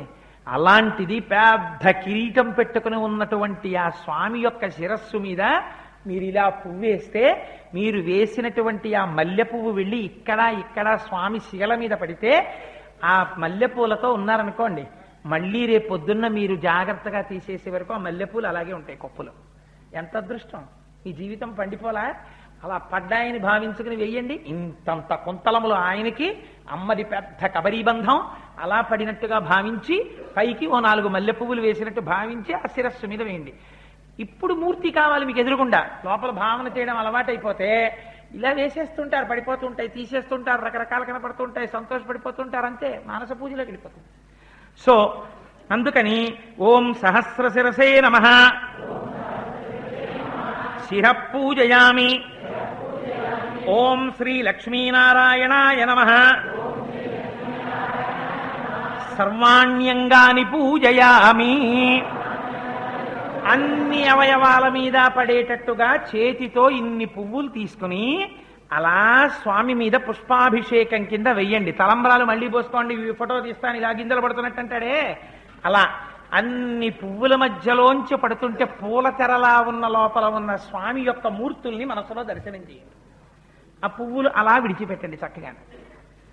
ఇప్పుడు అమ్మవారి పాదాల దగ్గర కొద్దిగా కుంకం తీసి అమ్మ పాదాల దగ్గర సమర్పించండి. ఇక్కడ నేను అంటే సులువుగా లఘు పూజ రాశాము. మీరు మీ అవకాశాన్ని బట్టి మీ టైంని బట్టి అందులో లక్ష్మీ స్తోత్రం కలుపుకోవచ్చు, లేదా అంత టైం లేకపోతే ఒక స్తోత్రం అలవాటు చేసుకోండి. ఉమా కాచాయని గౌరీ కాళీ హైమవతీశ్వరి శివా భవాని రుద్రాణి అని ఏదో ఒక అష్టోత్తరం చేస్తూ కాస్త కుంకం అమ్మవారి పాదాల దగ్గర వెయ్యండి, శివాష్టోత్తరం చేస్తూ వెయ్యండి. నేను ఒక్క మాట చెప్పనా, ఒక స్థాయికి వెళ్ళిపోయిన తర్వాత మీరు లక్ష్మీనారాయణుడు పెట్టుకుని శివాష్టోత్తరం చదువుకున్న దోషం ఏముండదు, లేనిపోని గొడవక తప్ప అసలు అలా భేదమే ఉండదు. మీరు శివాష్టోత్తరం చెప్తూ నారాయణుడు పూజ చేసినా అది అందేస్తుంది. మీరు పరమశివలింగం దగ్గరికి వెళ్ళి కూర్చుని విష్ణుసహస్రనామ స్తోత్రం చెప్తూ పువ్వులేసినా అందేస్తుంది. ఏమీ భేదం ఉండదు, ఉన్నది ఒక్క పరమాత్మ స్వరూపం, అదో అమాయకత్వం అంతే. సరే, అందుచేత ఓం శ్రీ లక్ష్మీనారాయణాయ నమః సర్వాణ్యంగాని పూజయామి. ఇప్పుడు మనం ఒక చారిత్రాత్మకమైన ఘట్టానికి చేరుకున్నాం. ధూపం చాలా గొప్ప ఉపచారం. ఆ ధూపం వేసినప్పుడు కూడా స్వామికి తప్పకుండా అసలు ఘంటానాదం చెయ్యాలి. అందుకని మీరు ఏం చేస్తారంటే ఆ ధూపం చూపించేటప్పుడు నేను చాలా మంది దగ్గర ఒక విచిత్రమైన లక్షణం చూస్తూ ఉంటాను. ఇలాగా అది తిప్పేయడంలో నిప్పు రవ్వలు పడిపోతుంటాయి. స్పీడ్గా తిప్పేసి ఎడం చేత్తో పట్టుకుని ఇలా ఇలా అంటూ ఉంటారు. అలా ఏం అనక్కర్లేదు. ధూపం చూపించడం అంటే యథార్థానికి ఎలా చూపించాలో తెలుసా అండి? మీరు అగరత్తులు పట్టుకున్నప్పుడు అంటే మీకు నిజంగా భావనా వ్యగ్రతతో ఈశ్వరానుగ్రహానికి చెప్తున్నాను. అదేం చుట్టూ తిప్పమని ఏం చెప్పలేదు. మీరు వెలిగించిన తర్వాత ఇలా ఒక్కసారి ఆ జ్యోతిని వెలిగించి ఇలా పట్టుకున్నారనుకోండి, అగ్ని ఊర్ధ్వముఖంగా వెలుగుతుంది. మీరు చివరికి పట్టుకుంటే అలా పైకి లేస్తుంది. చివర్లు ఎర్రబడగానే మీరు మళ్ళీ ఇలా తిప్పి ఇలా అన్నారనుకోండి, ఆరుతుంది. ఆ జ్యోతి వెళ్ళిపోగానే ఒక్కసారి పొగొస్తుంది. మీరు దీన్ని ఇలా దగ్గర పెట్టి ఇలా తీసేస్తే, అలా పెట్టి అలా తీస్తే ఒక్క 3 మాటలు అలా పెట్టి తీశారనుకోండి, ఆ పొగ అల్లుదుకుంటుంది. అంతేగాని నీరాజనం చూపించినట్టు ఇవి గిరగిరా తిప్పితే ఏమవుతుందంటే గాలి యొక్క సంఘర్షణకి నిప్పు రవ్వలు పడతాయి, ధూపం అందదు. అందుకని అలా చేయకండి, దానికి తగినట్టు చేయాలి. మీరు ఏం చెప్తున్నారో అది జరగాలి. అందుకని ఆ ధూపం కనపడేటట్టుగా చక్కగా ఇలా చూపించి ఇలా తీసేస్తూ ఉండండి. అప్పుడు ఇబ్బంది ఉండదు. గబుక్కునే రవ్వ ఉన్నా మీరు వెనక్కి తీయడంలో కింద పడిపోతుంది. ఇలా చూపించాలి. మీ అందరూ అలా చూపించాకే తర్వాత చెప్తాను, కంగారు పడకండి. అగ్నిహోత్రంతో పని కాబట్టి మెల్లగా వెలిగించండి. మీకు ఆ వెలిగించిన తరువాత వాటిని పెట్టుకోవడానికి ఏమైనా పాత్ర ఇచ్చారమ్మా? చిన్న అరటిపండు ఓ పని చేయండి, ఆ అరటిపండుకి గుచ్చేసేయండి. అయ్యవారి చెయ్యి అమ్మగారు పట్టుకోండి. ఏమ్మా అందరూ చూపించారా? ఇప్పుడు ఘృతాక్తవర్తి సంయుక్తం వహ్నినా యోజితం ప్రియం దీపం గృహాణ దేవేశ త్రైలోక్యతిమిరాపహం దీపం దర్శయామి. ఆయనకి దీపం ఎందుకండి? 3 లోకాల్లో ఉన్న చీకటిని తొలగించవలసిన వాడికి దీపమా? త్రైలోక్య తిమిరాపహం, 3 లోకములలో చీకటి తీయగలడు ఆయన. మీరు చెయ్యవలసింది ఆ దీపాన్ని తీసుకెళ్ళి, అంటే కదపక్కర్లేదు, మీరు మనస్సు చేత ఒక్కసారి ఆ దీపం ఇలా భగవంతుడి పాదాల దగ్గర చూపిస్తే, అంటే ఒత్తి తిప్పడం అది అలవాటైతే పర్వాలేదు, ఆ దీపంలో చూస్తే ఎక్కువ కాంతి ఇలా పెట్టారనుకోండి, ఏమవుతుంది? పాదాలు మరింత స్పష్టంగా మెరుస్తూ కనపడతాయి. ఆ భావన అనుభవించడానికి దీపం యథార్థానికి ఏంటంటే దీపాన్ని 2వ ప్రయోజనానికి కూడా వాడితే అలా వాడకూడదు. దీపం దర్శయామి అంటే మళ్ళీ జ్యోతి వెలిగించాలి. కానీ ఒక్కొక్కసారి మనం ఏం చేస్తామంటే ఇదే దీపాన్ని వాడేస్తాం. అయితే శాస్త్రం అంది ఒకవేళ నువ్వు అలా వాడితే మళ్ళీ 2 అక్షత గింజలు దీపం దగ్గర వెయ్యాలి. అందుకని 2 అక్షత గింజలు తీసి ఆ దీపం దగ్గర సమర్పించాలి. దీపం దర్శయామి. ఇప్పుడు మీకు నివేదన చేసుకోవడం కోసమని పదార్థం ఇచ్చారు. మీకు అందరికీ పులిహార అందింది కదమ్మా. పటికీ బెల్లం పులిహార 2 ఉన్నాయి. అమ్మా, నైవేద్యం పెట్టే పదార్థం మూర్తికి ఎదురుగుండా పెట్టుకోండి. పచ్చటి అన్నం మంగళప్రదం పులిహార. గోపాలకృష్ణ గారు ఒక్కసారి పక్క దేవాలయాల్లో ఘంటానాదం చేయించండి. నైవేద్యం చేస్తున్నాం కాబట్టి పరమాత్మకు అందేదే కాబట్టి ఒక్కసారి ఘంటానాదం చేయించండి. ఆ గంటలు వాయించమనండి ఒక్కసారి. మీ దగ్గర కలశ పాత్రలో నీరు మాత్రమే, భగవదర్చనకి ఇతరాలు వాడకూడదు. ఒక్క కలశ పాత్రలో నీరు పువ్వుతో పట్టుకోండి. ఓం భూర్భువస్సువః ఓం తత్సవితుర్వరేణ్యం భర్గో దేవస్య ధీమహి ధియో యో న ప్రచోదయాత్ సత్యం తత్తేన పరిశించామి. ఇలా తిప్పండి ఒకసారి. ఆ పువ్వుని ఆ పదార్థానికి చుట్టూ ఇలా తిప్పండి. సత్యం తత్తేన పరిశించామి. అమృతమస్తు. ఈ పదార్థము అమృతమగుగాక. దాని మీద కొద్దిగా నీళ్లు చల్లండి. అమృతోపస్తరణమసి. ఇప్పుడు చాలా మెల్లగా స్వామికి ఇలా చూపించండి 5 మాటలు. ఆ పువ్వుతోటి ఇలా చూపించండి ఆ పదార్థాన్ని. ఇప్పుడు స్వామి దాన్ని ఆరగిస్తున్నారన్న భావనతో ఇవ్వండి. తొందరగా ఇవ్వకండి, మెల్లమెల్లగా చూపించండి. ఓం ప్రాణాయ స్వాహ. ఓం అపానాయ స్వాహ.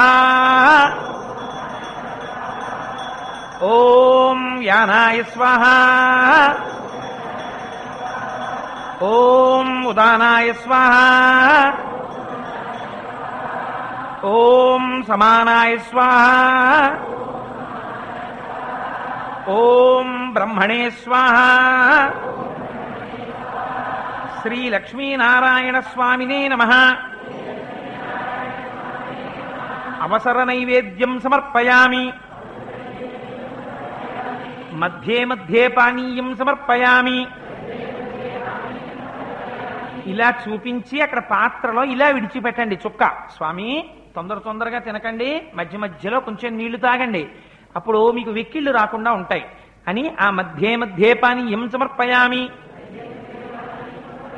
అమృతాపి ధానమసి.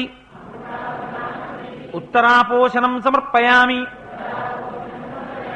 మళ్ళీ స్వామి కడుపు నిండా కొంచెం బంగారు గ్లాసుతో నీళ్లు అక్కడ పెట్టాం, చక్కగా కడుపు నిండా నీళ్లు తాగండి అని మళ్ళీ ఇలా చూపించి ఇలా వదిలిపెట్టి ఇద్దరు గడగడగడగడ కాసి నీళ్లు తాగినట్టుగా భావన చెయ్యండి. హస్తౌ ప్రక్షాళయామి. పులిహార తిన్నారు, చేతికి జిడ్డెట్టుకుంటుంది కదా, అందుని స్వామి చేతులు కడిగేసుకోండి ఒకసారి. అంత చేతులకి నీళ్లు విడిచిపెట్టండి. పాదౌ ప్రక్షాళయామి. మళ్ళీ ఇలా చూపించి ఇలా విడిచిపెట్టండి. ఏదైనా తింటే ఒకసారి కాళ్ళు కడుక్కోవాలి, అదే బొట్టన వేళ్ళు తుడుచుకోవాలి. అందుని పాదౌ ప్రక్షాళయామి. ఇప్పుడు మళ్ళీ స్వామి కొద్దిగా నీళ్లు తాగండి. శుద్ధ ఆచమనీయం సమర్పయామి. ఇప్పుడు స్వామి నివేదన చేసిన పదార్థాన్ని తీసుకుని సంతోషంగా కూర్చున్నారు. ఇప్పుడు ఆ కలశ పాత్రలో పువ్వు అక్కడ పెట్టేసి మీకు ఇచ్చిన తాంబూలం కట్ట విప్పండి. ఆ తాంబూలం కట్ట విప్పి సశాస్త్రీయంగా అయితే దానికి వెనకనున్న ముచికలు తెంపేయండి, ముందున్న చిగుర్లు తుంచేయండి. అవి అనారోగ్యం, అవి ఉండకూడదు తాంబూలానికి. అవి తీసేయండి, దోషమేం లేదు. పూజలో చూపిస్తే శీర్షం ఉండాలి, అలా ఇచ్చేటప్పుడు తుంపేసినా దోషమేం లేదు. పెద్దల యొక్క వ్యాఖ్యానాల్లోనే చెప్పారు, అందుకని అవి తీసేయండి, తప్పేం లేదు. తీసేసి తాంబూలం సమర్పయామి. ఇప్పుడు ఈ మంత్రం చెప్పి ఇవ్వండి. పూగి ఫలైశ్చ కర్పూరై నాగవల్లి దళైర్యుతం ముక్తాచూర్ణ సమాయుక్తం తాంబూలం ప్రతిగృహ్యతాం. తాంబూలం సమర్పయామి. చక్కగా తాంబూలం ఇవ్వండి. ఇప్పుడు ఎర్రటి నోళ్లతో స్వామి తాంబూలం వేసుకుని కూర్చున్నారు అని భావన చెయ్యండి. ఇప్పుడు మనం పతాక సన్నివేశానికి చేరుకున్నాం. అధాంగ పూజ చేయబడినటువంటి స్వామి యొక్క మూర్తిని దర్శనం చేసి, అయ్యో స్వామి నీకు కనురాపు తగిలిందేమో, ఇదిగో హారతి ఇస్తున్నానయ్యా అని పరమ ప్రీతితో తొందరగా నాకు ఆ జ్ఞానము కలగాలని కోరుకుంటూ ఆ నీరాజనం ఇద్దాం. ఆ ప్రమిదలోకి ముందుకి కర్పూరం బిళ్ళలు పెట్టుకోండి, చేతి మీదకి జ్వాల రాకుండా చూసుకోండి. అందరూ నీరాజనం వెలిగించి తిప్పడానికి సిద్ధంగా ఉండండి. కానీ తిప్పేటప్పుడు మీ చేతి మీదకి వచ్చేసిందని పక్క వాళ్ళ మీదకి ఇసిరేయడం అలా చేయకండి. జాగ్రత్త పడి పట్టుకోండి. లేదా మీ దగ్గర ఏదైనా పళ్ళెం ఉంటే పళ్ళెంలో ప్రమిద పెట్టుకుని పళ్ళెం పట్టుకోండి, అప్పుడు ఇబ్బంది ఉండదు.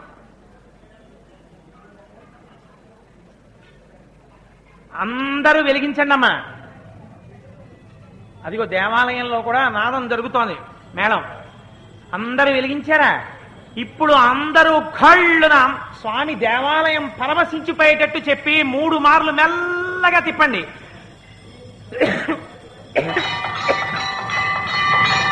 శ్రియకాంతాయ కళ్యాణి నిధయే నిధయేర్దినాం శ్రీవేంకట నివాసాయ శ్రీనివాసాయ మంగళం. స్రగ్భూషాంబరహేతీనాం సుషమావహమూర్తయే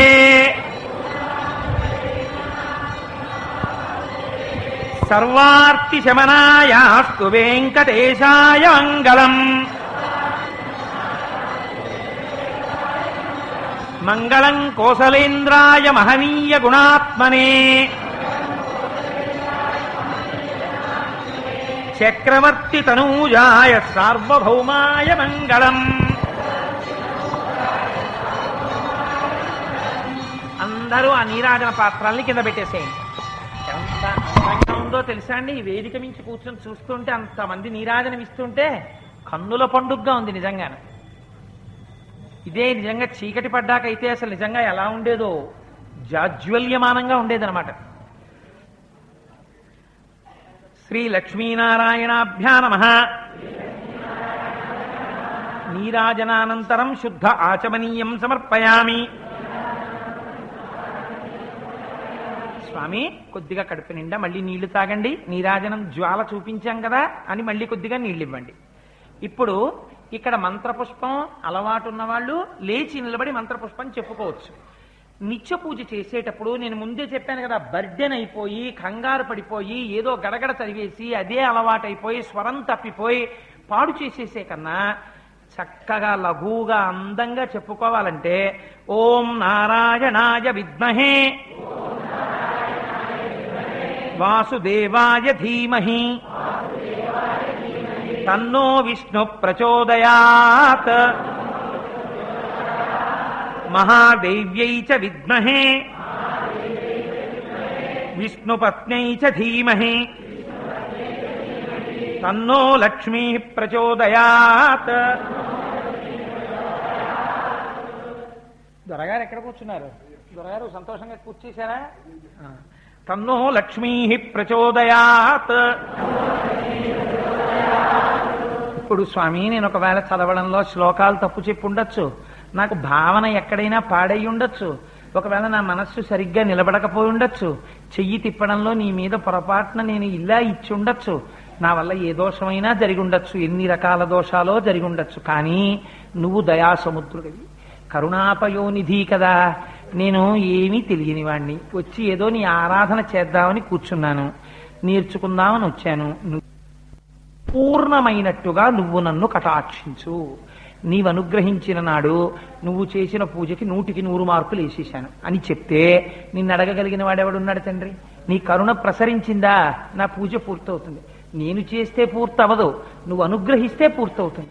స్తోతారం తముశంతి దేవి కవయోయో విస్పృణీతే గుణాం స్తోతవ్యస్య తతశ్చతే స్తుతిధురామయ్యేవ విశ్రామ్యతి యస్మాత్తస్వదమర్షిణీయ పణితి స్వీకారతస్తే గుణా క్షాంత్యౌదార్య దయాదయో భగవతి స్వం ప్రస్తు వీరాన్ ప్రధాన్ అంటారు పరాశర భట్టర్లు.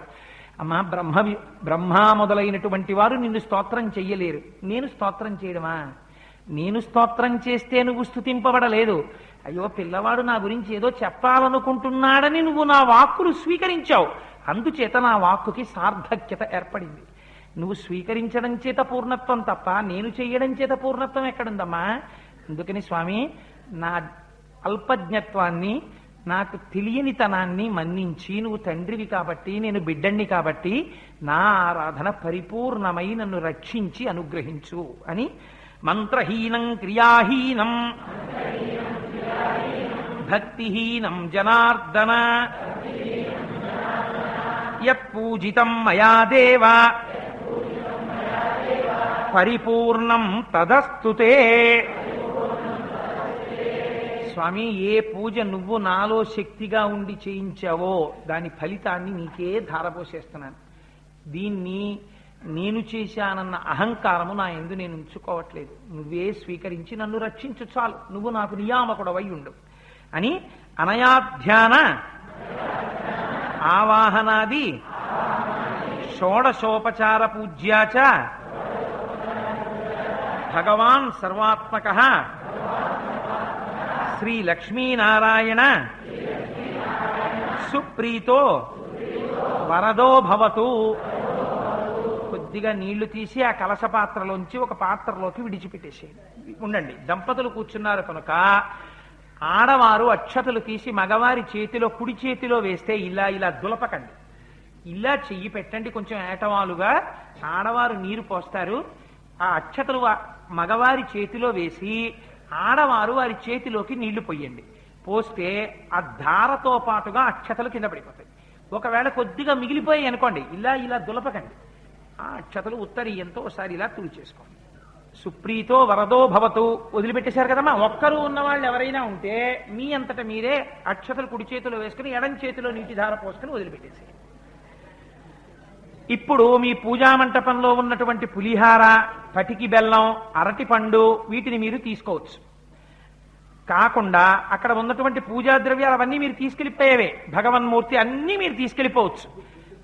పూజలు కూడా మీరు తీసుకెళ్ళిపోవచ్చు. ఎందుకంటే అవి మీరు పూజ చేసినటువంటి పువ్వులు, స్వామి ప్రసాదం, అన్ని అరిటాకుతో సహా మీరు తీసుకెళ్ళచ్చు. ఆ స్వామిని మీరు ఆరాధన చేశారు కనుక చక్కగా భద్రంగా ఇంట్లో ఎక్కడో పెట్టుకోండి. ఆ పూజా పుష్పాలు తీసి ఆడవారు కళ్ళకద్దుకుని మీ సిగలో పెట్టుకోండి సువాసినులు. మగవారు ఒక పువ్వు తీసి చిన్న పువ్వు కళ్ళకద్దుకుని తల మీదనే పెట్టుకోండి, చెవుల్లో దోపకండి. ముందు శిరసాగృహామి తల మీద పెట్టుకోవాలి. తల మీద నిలబడదండి అని భయం ఉంటే అప్పుడు తల మీద పెట్టుకున్నాక తీసి చెవులో పెట్టుకోండి. ఒక్కటి నేర్చుకోండి, ప్రసాదం తీసుకునేటప్పుడు నిలబడి కన్నా కూర్చుని తీసుకోవడం మంచిది.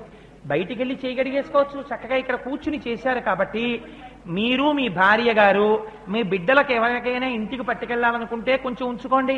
ఇక్కడే కూర్చుని కొద్దిగా పులిహార ఇద్దరు కళ్ళకు అద్దుకుని నోట్లో వేసుకోండి. బయటికి వెళ్ళి చేయగడుకుందరు కానీ, లేకపోతే మీ దగ్గర ఉన్న పాత్రలో నీళ్లు కొంచెం వేసుకుని చేయగడిగేసుకోండి. ఇక్కడే తీసుకోండి, అది చాలా మంచి పద్ధతి. ప్రసాదం అక్కడే తీసుకోవాలి. నేను బహుశా మీకు అర్థమయ్యేటట్టు చేయించగలిగానని అనుకుంటున్నాను. ఒకవేళ నేను అలా ఎక్కడైనా మీకు అవగతం అయ్యేటట్టు చెప్పలేకపోతే మన్నించండి. జాగ్రత్తగా చూసుకుంటే మీకు అర్థమైపోతుంది. ఇది మనం చెప్పినటువంటిది సామాన్యమైన స్థాయి అండి. ముందు అసలు పూజా విధానం సక్రమంగా అలవాటు అవ్వడానికి చెప్పింది. మేము కోరిన వెంటనే మా సంకల్పాన్ని మన్నించి ఈరోజు ఈ పూజా విధానం మనకందరికీ నేర్పించడానికి వచ్చిన పూజ్య గురువులు బ్రహ్మశ్రీ చాగంటి కోటేశ్వరరావు గారికి మేము సర్వదా కృతజ్ఞులం.